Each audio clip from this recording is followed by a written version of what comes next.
Bacaan dari kitab Yesaya. Katakanlah kepada orang-orang yang tawar hati, kuatkanlah hatimu, janganlah takut.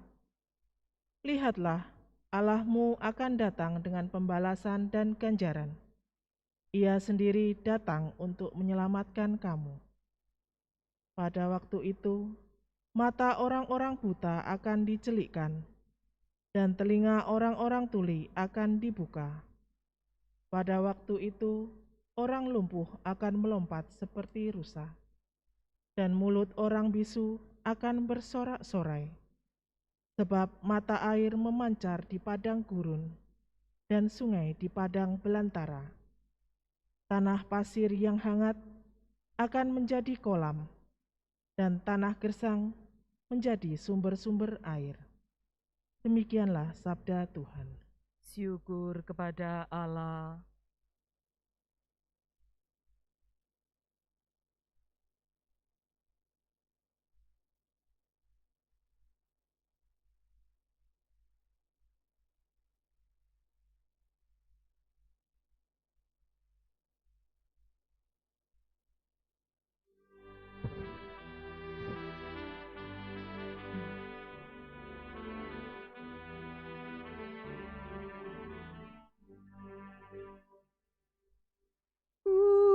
Pujilah Tuhan, hai jiwaku.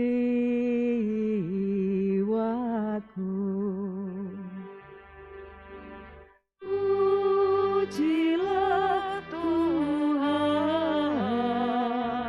hai jiwaku.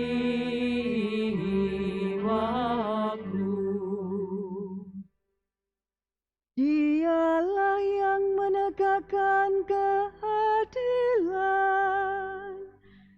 bagi orang yang diperas dan memberikan roti kepada orang-orang yang lapar.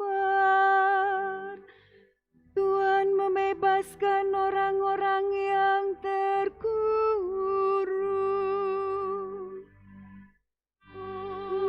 Pujilah Tuhan,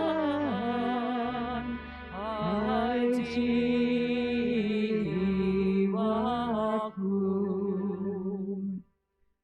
Tuhan membuka mata orang buta.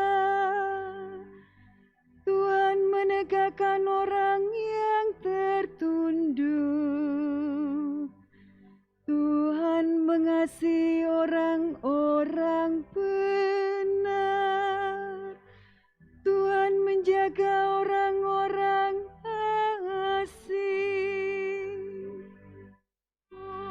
Pujilah Tuhan, hai jiwaku.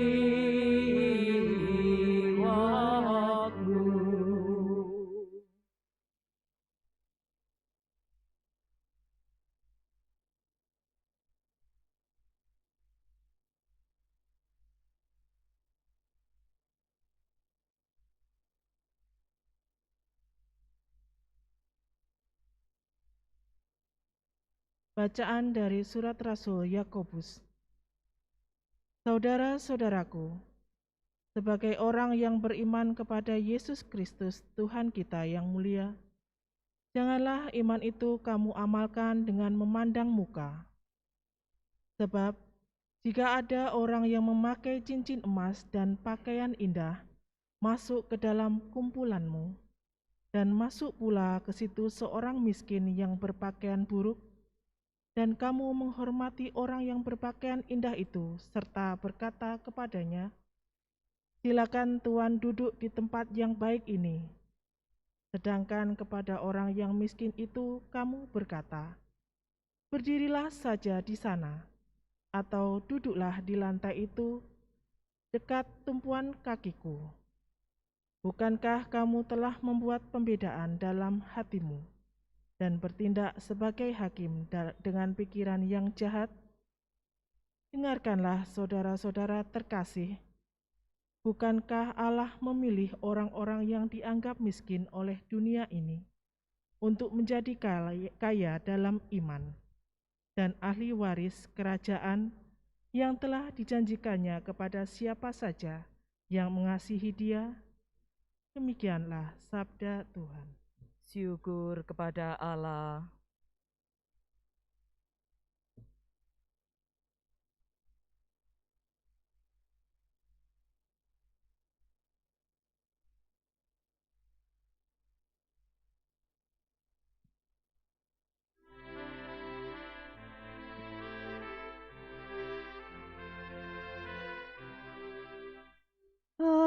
Haleluya, haleluya,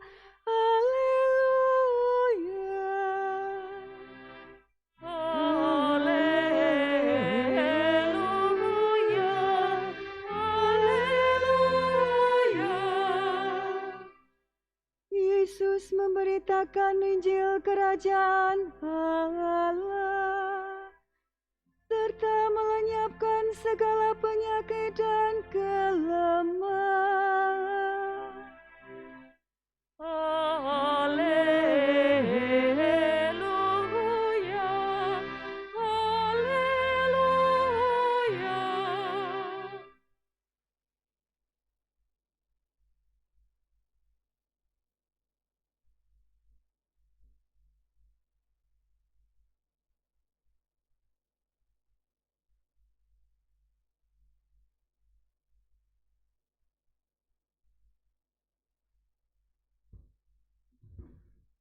Tuhan bersamamu.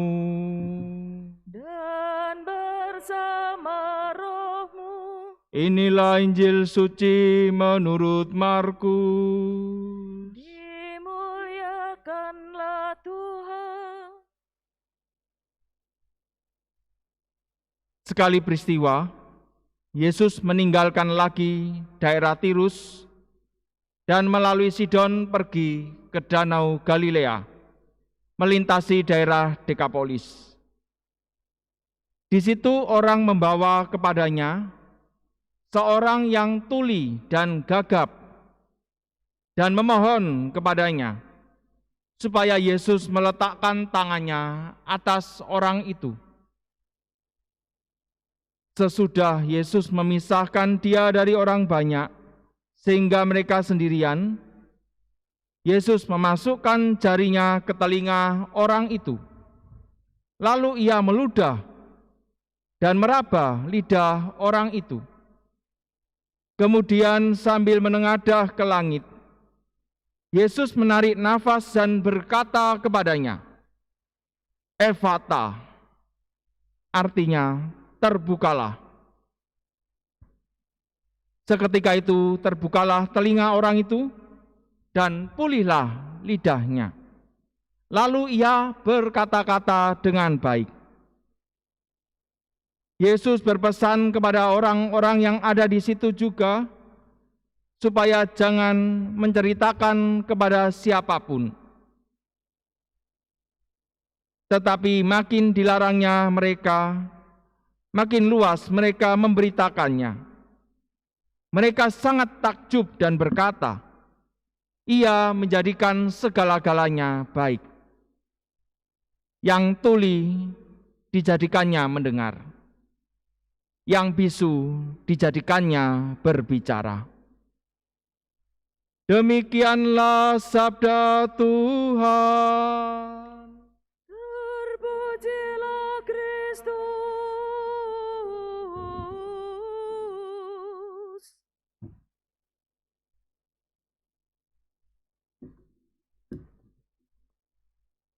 Yesus berkata, "Ephata," artinya terbukalah. Maka terbukalah telinga orang itu. Dan seketika itu terlepas pulalah pengikat lidahnya. Lalu ia berkata-kata dengan baik.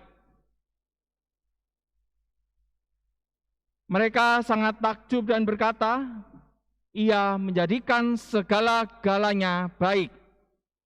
Yang tuli dijadikannya mendengar, yang bisu dijadikannya berbicara. Saudara-saudari yang terkasih dalam Kristus, dalam Injil yang kita dengarkan hari ini, kita mendengarkan kisah mujizat kesembuhan yang dialami oleh seorang yang tuli dan bisu. Katakan gagap. Kita bisa membayangkan bagaimana kehidupan orang yang tuli dan bisu. Sebagai orang yang tuli, tidak bisa mendengarkan suara nyanyian, tidak bisa mendengarkan pujian, tidak bisa mendengarkan kata-kata yang memberikan cinta, dukungan, atau apapun yang baik dari orang lain. Tertutup, kita bisa bayangkan. Kehidupan dalam dunia orang yang tuli, semuanya menjadi hening dan sepi. Lihat film, nonton orang menyanyi, tidak ada suara sama sekali. Kita bisa bayangkan. Bagaimana kehidupan orang yang tuli. Dan biasanya orang yang tuli dari lahir, biasanya juga bisu. Karena dia tidak bisa belajar bagaimana berbicara dengan baik. Bagaimana mengatakan sesuatu, dia hanya bisa melihat. Saudara-saudari yang terkasih dalam Kristus, ternyata dalam dunia ini, dalam kehidupan rohani, dalam kehidupan kita sendiri, mungkin kita pun juga seringkali menjadi orang yang bisu dan tuli. Mungkin.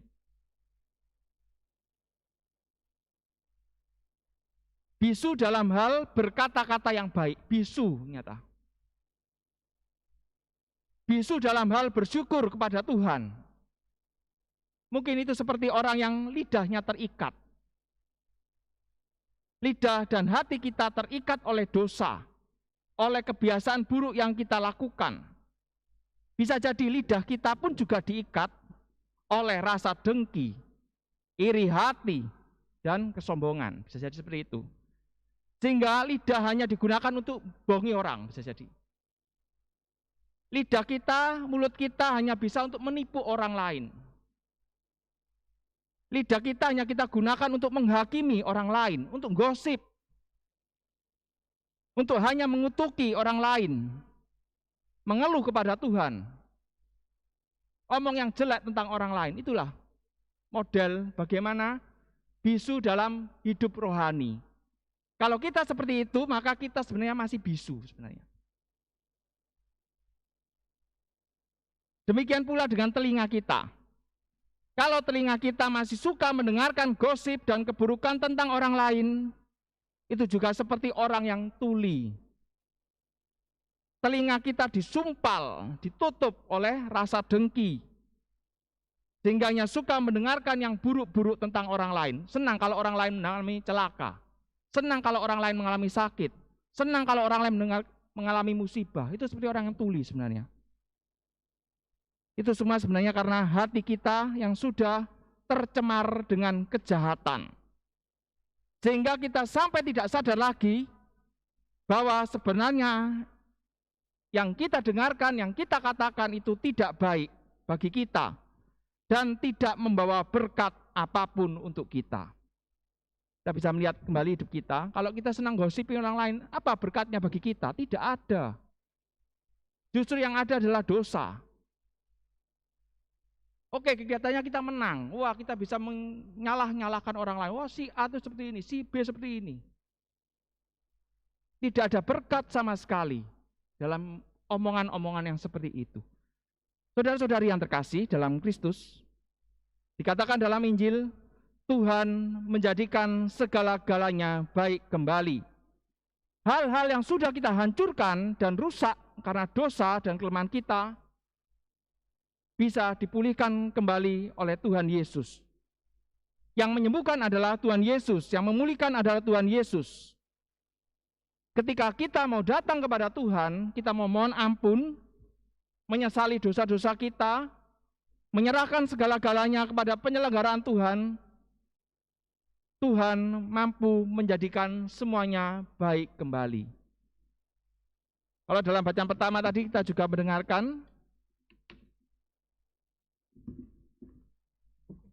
dalam kitab Nabi Yesaya dikatakan, Lihatlah, Allahmu datang dengan membawa pembalasan dan ganjaran. Ia sendiri datang menyelamatkan kamu. Pada waktu itu mata orang-orang buta akan dicelikkan, telinga orang-orang tuli akan dibuka. Tuhan sendirilah yang memberikan kesembuhan kepada kita. Karena itu yang diminta dari kita sekarang adalah bertobatlah. Jangan lagi suka mendengarkan atau mengatakan hal-hal yang buruk tentang apapun, tentang siapapun. Mulailah dengan mulut kita, gunakanlah untuk bersyukur. Mata kita gunakanlah untuk melihat yang baik, jangan melihat sampah. Mulut kita jangan bicara sampah juga. Telinga kita juga jangan mendengarkan hal-hal yang tidak baik, yang sampah. Sebaliknya, gunakanlah semua indera ini dengan baik. Apa yang diberikan Tuhan baik, gunakanlah juga untuk kebaikan. Lihatlah hal-hal yang baik. Dengarlah hal-hal yang baik juga. Dan yang penting adalah, katakanlah hal-hal yang baik. Karena apapun yang kita katakan sebenarnya keluar dari hati. Kalau memang yang kita katakan sesuatu yang jelek, sebenarnya hati kita buruk. Kalau mulut kita mengatakan sesuatu yang busuk tentang orang lain, sebenarnya yang busuk itu bukan orang lain, tapi hati kita lah yang busuk. Sehingga apa yang keluar dari mulut kita itu juga sesuatu yang busuk, yang buruk tentang orang lain. Karena itu momen hari ini dalam bulan Kitab Suci Nasional kita juga diajak untuk mendekatkan diri kepada Tuhan melalui Kitab Suci. Dekatlah dengan Kitab Suci, dan yang lebih penting lagi adalah lakukanlah apa yang menjadi kehendak Tuhan di dalam kehidupan kita. Bertobatlah. Gunakanlah semua ciptaan Tuhan ini yang Tuhan berikan kepada kita, kesehatan kita, tubuh kita, untuk melakukan hal yang baik, yang sesuai dengan kehendak Tuhan di dalam kehidupan kita.